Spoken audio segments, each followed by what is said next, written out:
Welcome back. The New York Restoration Project believes access to nature is a basic human right. With this belief in mind, the Nature Conservancy dedicates time to restoring and providing high-quality green spaces in underserved communities across New York City. Senior Engagement Manager Jessica North joined me to discuss this effort. Jessica, thank you so much for joining me. Thank you for having me. Now, I think this is really exciting to explain. So award-winning actress Bette Midler founded the NYRP back in 1995, which is pretty amazing. How did this organization come to be, and what could have possibly inspired the creation of the organization? Yes, so Bette founded NYRP back in the 1990s because at the time what she saw was a state of severe neglect of our New York City parks and our open spaces. So maybe younger New Yorkers may not remember, but older New Yorkers probably do. Many of our parks were littered with heaps of trash. Tires were piled up in some of our parks, and even abandoned cars. So what Bette did was she organized a group of volunteers, friends, family, and she started cleaning up parks in northern Manhattan, an area that we still maintain today. And basically, Bette believed that everyone deserved access to clean green space, no matter what community they lived in. Now, what is the overall vision of the organization? So New York Restoration Project believes that access to nature is a fundamental right of every New Yorker.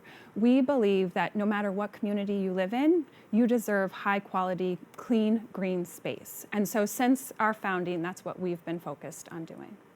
Now, how do you see the vision working out successfully for each of the 5 boroughs? And I think it's so important to mention that it's in all the 5 boroughs because we know sometimes some boroughs may see a little bit more neglect than others. So how does this work successfully throughout New York City?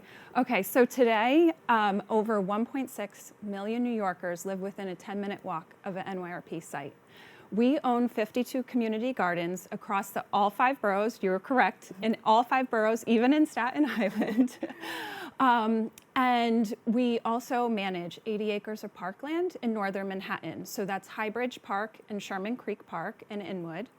And every year we build more than 20 community gardens across the city for partner organizations. And so doing that really is basically, we call it a success. Now, I think it's so interesting that there is an emphasis on the gardens because I think that a lot of times when we think green space, we just think maybe a park. But can you talk about, the Bronx gardens and just how, gardens are a big part of the organization as well? Yeah, so we're a land trust, so that means that we hold these gardens in perpetuity as public open spaces. We have 52 of them, 13 here in the Bronx. And the community gardens, while we perform maintenance weekly, our ops team does, we rely on community volunteers to open these spaces. So I always say community gardens don't exist without community. So so basically the community gardeners volunteer their time to open the gardens for the community to enjoy. Now, you talked about community and volunteers. How does your organization use resources like that to transform vacant or abandoned lots and buildings, which you mentioned earlier that a lot of older New Yorkers may have noticed that, but I think even today, in some areas of the Bronx, we see a lot of vacant lots. So, what does your organization do to kind of transform that? So what we do through our Gardens for the City program, partner organizations that maybe have underutilized open space can apply to us to revitalize that space, create a community garden for them. So for instance, just this past year in the fall, we renovated Bissell Garden here in the Wakefield section of the Bronx. And that took our team like 3 weeks to renovate the space, build more than 50 community garden beds there, plant tons of plants, I think over 100 in that space. And we also partner with schools. So if they want to build a community garden, we can build that for them in their space. Just a couple years ago, we partnered with PS 811X to build them a community garden. And then the benefit of that is followed the build. Actually, we have an urban ag team that comes in and does education. So at PS 811X, our urban ag team brought their expertise to work with teachers who then turn that knowledge over to their students, how to garden in the in the space. Oh, that's amazing. I didn't even realize that education was also like a part of transforming, our space around it. Can you expand on that a Well, little? yeah, I mean, you can build a garden, but if you don't have that program to follow up, if you don't know how to plant something, the garden's going to sit unused. So, yes, it actually came out of the pandemic. We really recognized that it was really important food access, food security. I mean, we saw what so many people were food insecure during the pandemic, still continue to be. So we adopted an urban ag department. And our urban ag team goes around the city, works with our Gardens for the City partners to bring their expertise to teach people how to grow food and vegetables and maximize their yields. Now, even just talking about this, it kind of brings a smile to my face because I think there's no way you can hear a garden and not feel automatically just like better. How have you seen, this kind of transform the quality of life and just kind of like the morale in these neighborhoods? Oh, I mean, I cannot tell you the amount of gardeners who tell me that they garden because they find it therapeutic. To get their hands in the soil, to be sitting in their garden and just hear birds. I always think back to, we have a garden, Target Bronx Community Garden here in Highbridge, and one day they sent me a picture. They're like, look, we have a snake. Like, who thought we had snakes in the Bronx?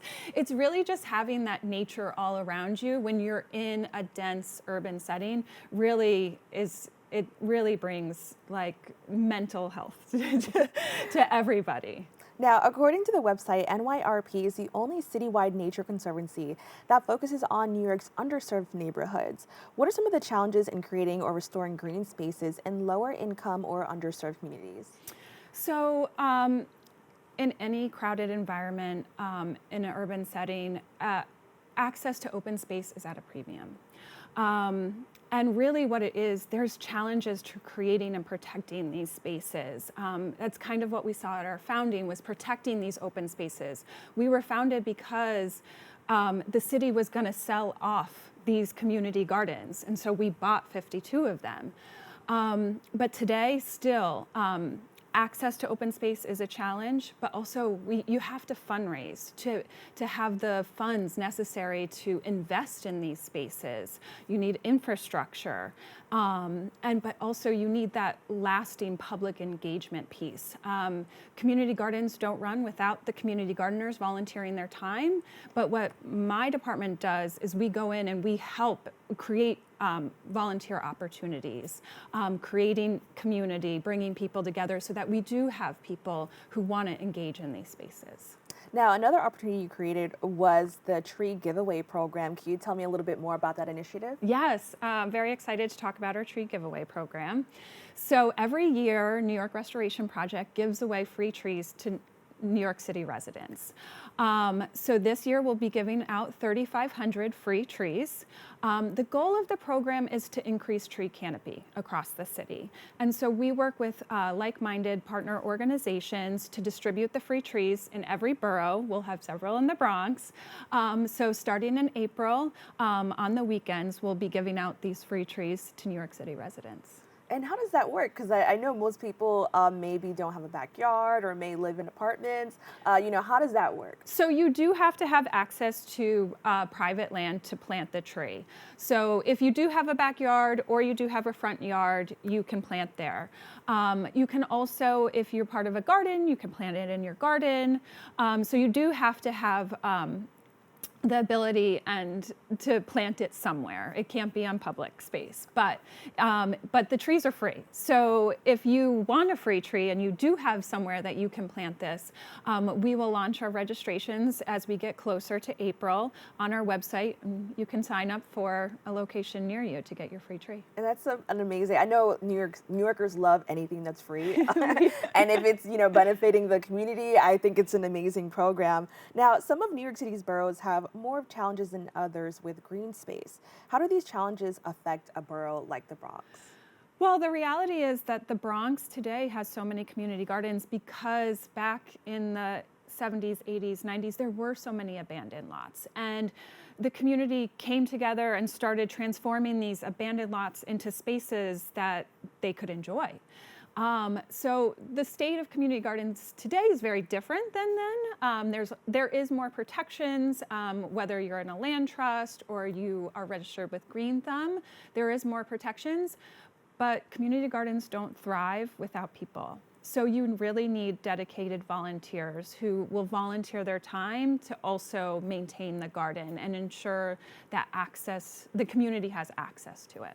Now, because I feel like so many of us are used to living in a concrete jungle, we don't even know that people in our neighborhoods are interested in gardening. Did you find, in this work that you had to transform people's thoughts into like being more open to gardening, or was this something that was kind of already in so many of these residents? Many of the community gardeners are long before my time at NYRP. Actually, some of the community gardeners that we have today are the ones who founded that garden, so before NYRP. And so they are very inspiring, but there are so many ways you can be involved in a community garden outside of gardening. Many of our spaces are also event spaces, so we host programming in there. So if you like to host programming, if you want to go to, say, a music event, you can help volunteer your time to make these things happen. So yes, so there's the twofold where people are in it to garden, but also people are in it to just preserve this open space, and have their barbecue in a garden, celebrate a birthday in a garden. So there's really many aspects that people can get involved. Now, what new initiatives or programs does NYRP have planned for the people in the Bronx this upcoming spring? This I'm very excited to talk about. So my team, the Engagement and Programming Department, has a lot planned in the Bronx this season. So as part of our NYRP-led programming, we're going to host a fitness series in one of our community gardens this summer. So that's free fitness every week. We also are planning to host a couple cooking demos, so focused on healthy eating. And we're also going to have a couple back to school distributions. So we'll give out backpacks and school supplies in some of our community gardens in the Bronx. But in addition to just the programming that we're focused on, many of our community garden groups host their own programming. So we have a program, the community grant application. You can apply for funds from NYRP or equipment loans to host your own programming in our gardens. So what that looked like last year in our Bathgate Community Garden, we had the library hosting weekly story times. In Willis Avenue Community Garden, we had an Easter event and a Halloween event at the end of the season.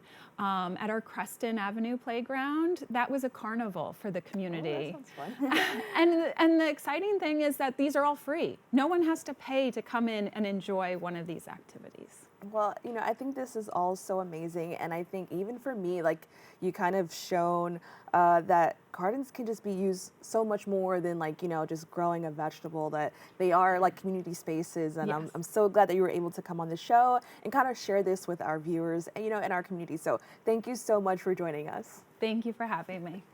To learn more about NYRP and their upcoming events, please go to their website at www.nyrp.org or follow them on social media at NYRP. We have to take a quick break, but we'll be back with more Open right after this.